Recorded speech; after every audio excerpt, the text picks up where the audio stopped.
Welcome to the Stoa. The Stoa is a digital campfire where we cohere and dialogue about what matters most at the knife's edge of what's happening now.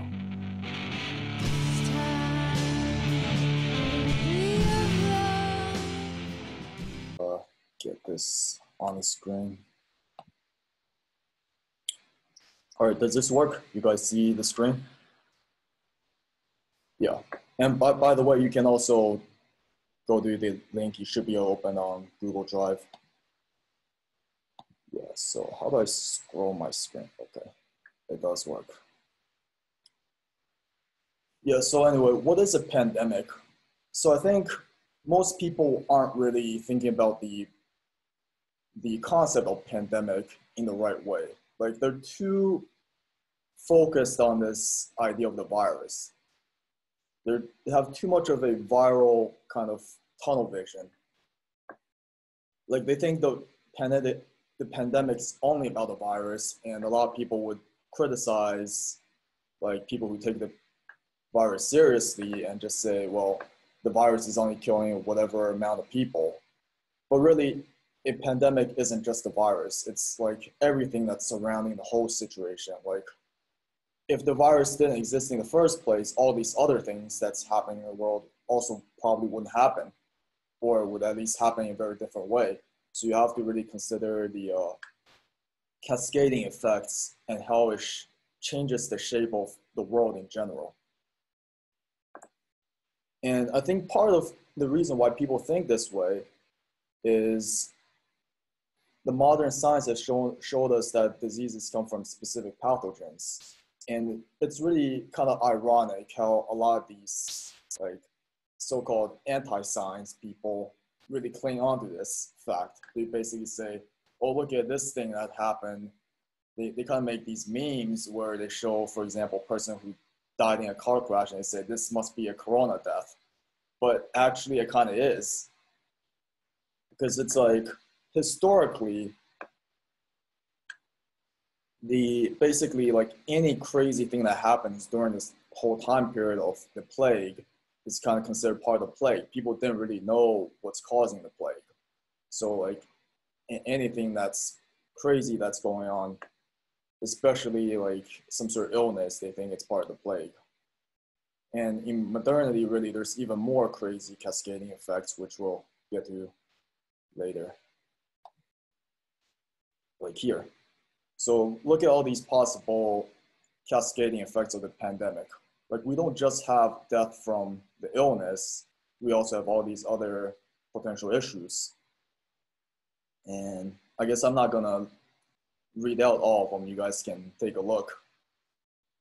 But basically there are all sorts of economic issues which necessarily come with the pandemic. Like whether we have a lockdown or not, if people are sick, there's going to be these economic issues as well, and also like the surveillance issue, like that's a problem.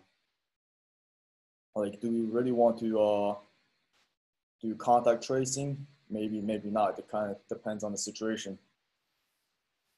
And the social unrest that we are currently seeing.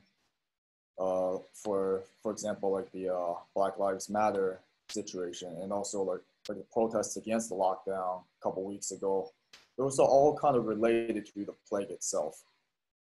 Like these things would not manifest the way they did if the virus didn't exist in the first place. Let's go back to here and look at this quote at the top.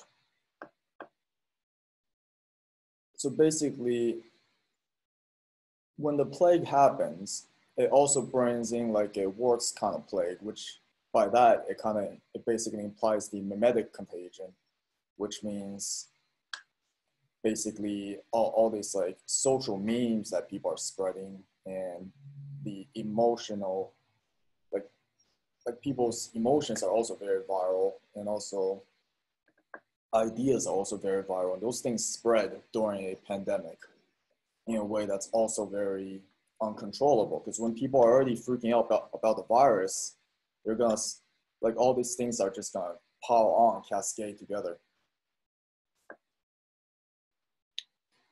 And so basically, when you look at people who are preppers, prepping for the pandemic, you have all these kind of stereotypes that go into your mind. But really, when you prep for a pandemic, it's not just about the typical prepper stuff. I mean, that stuff, a lot of it helps too, definitely. But you also have to consider all these other factors here that typical preppers might not really think about. So our focus today is the biosecurity aspect of it.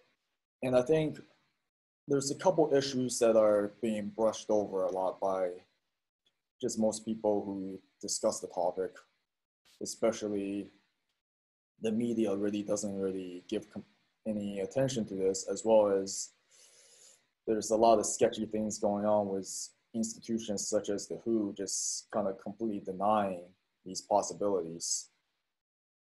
And actually even Nature itself, the Nature, like you guys probably know about Nature, the research publication, they're usually pretty credible.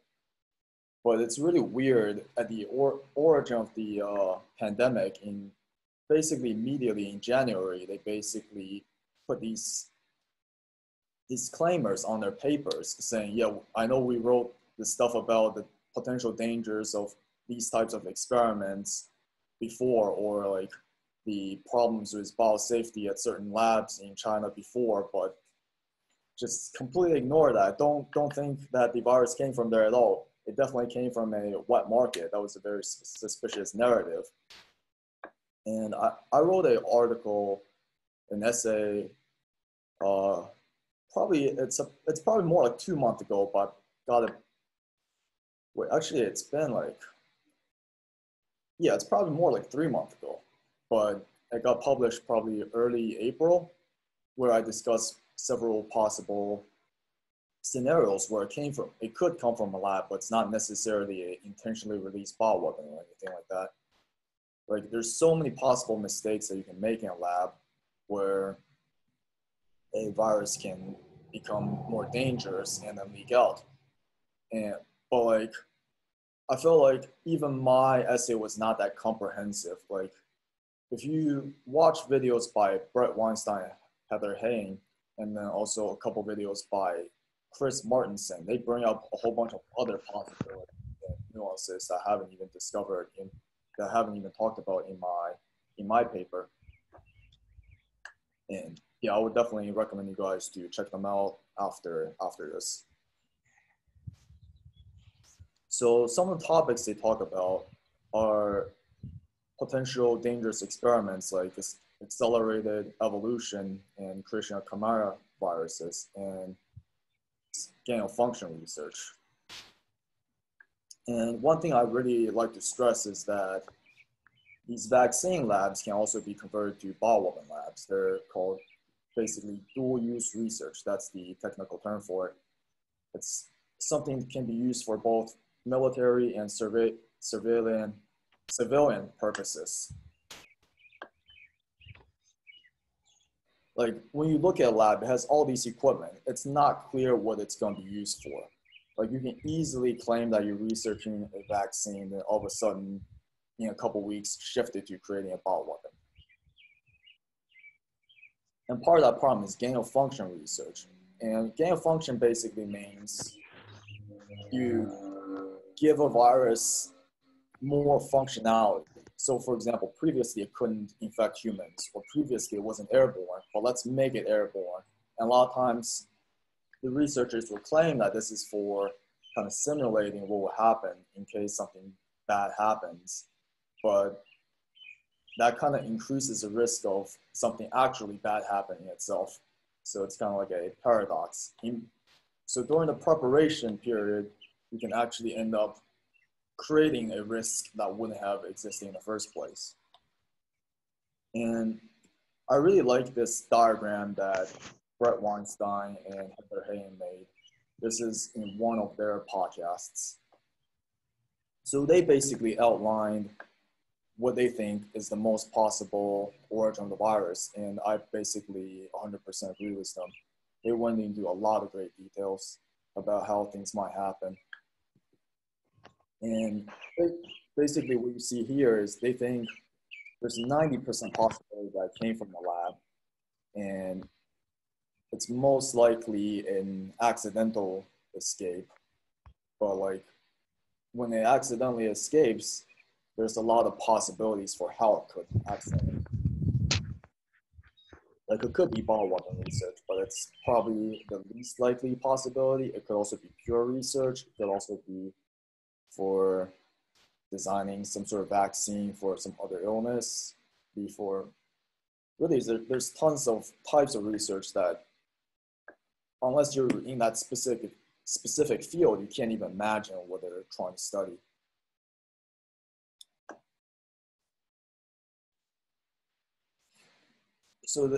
So here are some points that Bart Weinstein, Heather Haying actually discussed for implications if COVID-19 was made in a lab. So the lab environment is very different from an organic environment outside. What happens in a lab is not always the same condition as what happens outside of the lab. Inside the lab, you can see a lot faster mutations because that's how the lab was designed. So there's this evolutionary pressure to mutate faster if it originated from a lab. And what we see currently is there's all sorts of crazy mutations, many strains of COVID-19. And you see all these reports of completely different types of symptoms coming from different parts of the world. So that could be an indicator that it was from a lab environment. And this is also something that we should watch out for and pay more close attention to. And another thing we notice is that the coronavirus, it's really bad at transmitting outside, but it transmits like very well inside, which is another indicator that may have came from a lab. The lab environment is indoors, and also it's usually not under like a lot of light. Like often the labs have they're basically dark a lot of times. So that could be an indicator. And well, that could be a possible reason why the coronavirus gets killed so quickly by UV light. I mean, it's not like a guarantee that's the case, but it just kind of explains why we think there's like a 90% possibility that they came from the lab. That's part of, like, this is part of the reasoning. But just because it doesn't transmit well outside currently, doesn't mean it might not later, because since the virus mutates extremely quickly and it wasn't adapted to an outdoor environment before, it could very well mutate in a way where it can adapt to an outdoor transmission later. So we need to watch out for that. And lastly, like I mentioned before, we really need to pay close attention to these types of risky research, such as gain of function and accelerated evolution, and question why do they even exist at all.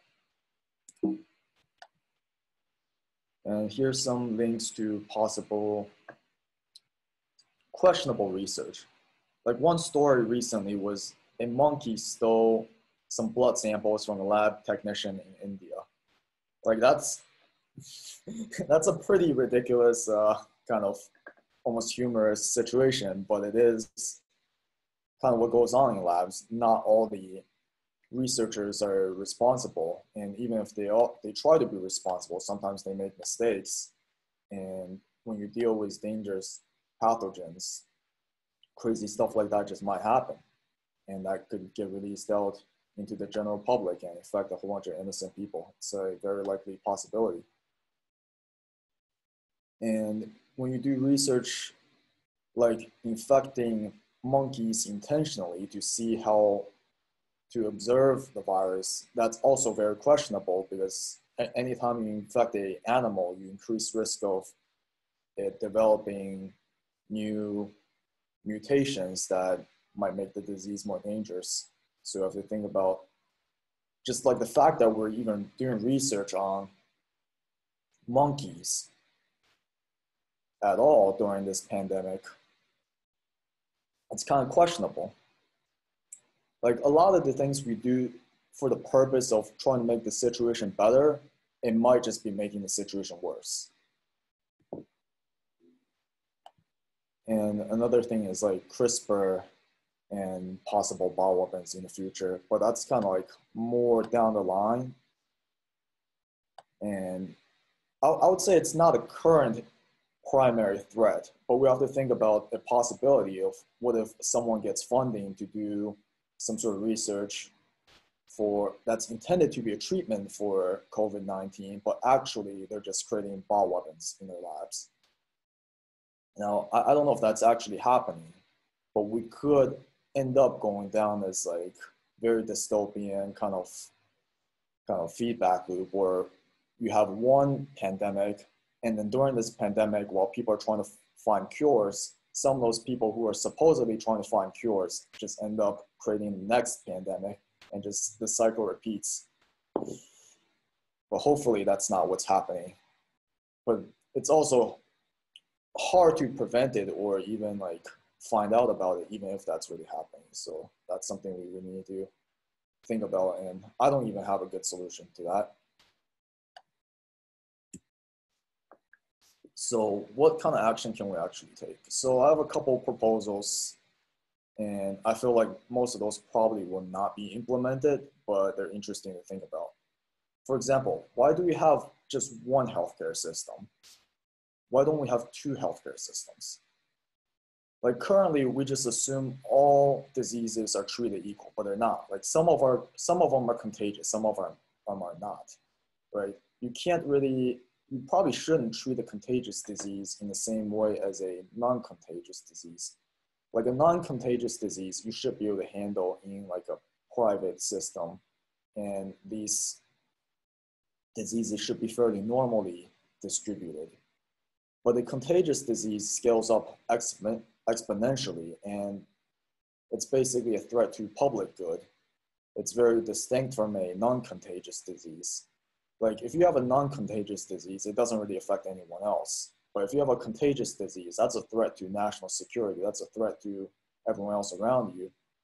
So it really calls for a completely different type of response. Like most doctors who are very good at dealing with non-contagious diseases, they're not really prepared for like a full-scale pandemic.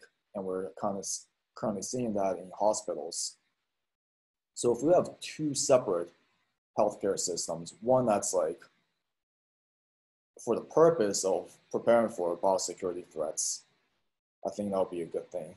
However, that might just be utopian thinking because we have institutions that are supposed to deal with these things already, like the CDC and the WHO, but they're also kind of failing, so who knows?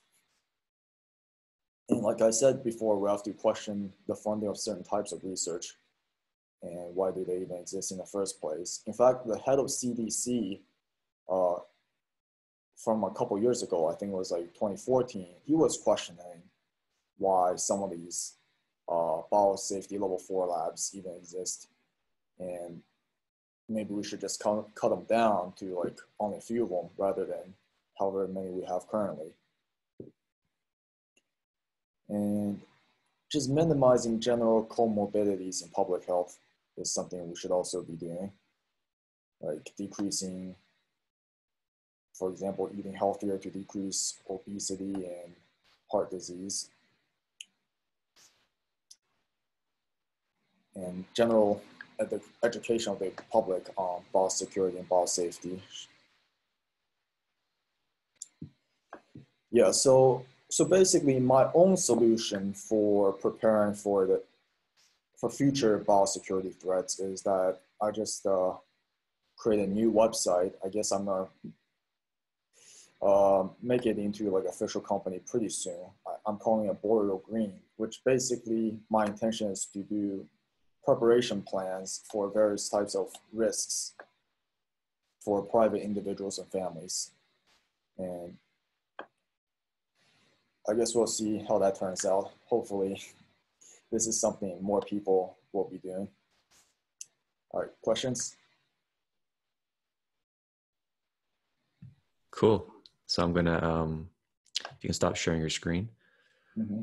Yep. pause share. Stop Yeah, share. cool. I just put in the chat box, I'm like, I looked at the Boreal Green website. I'm like, cool, we got to get these guys on the Stoa. I'm like, oh, okay, looks like we already did. It's your website. Yeah, I'm open to have some kind of collaboration with you on that, maybe a Boreal Green section of the Stoa. Mm-hmm. So I was thinking, usually we do like formal Q&As, but since we have a smaller group today, and I feel a little bit more informal mood, I'm going to stop the record right now. We can post that PowerPoint on the YouTube and we'll have a discussion. Okay. So I'll stop right now.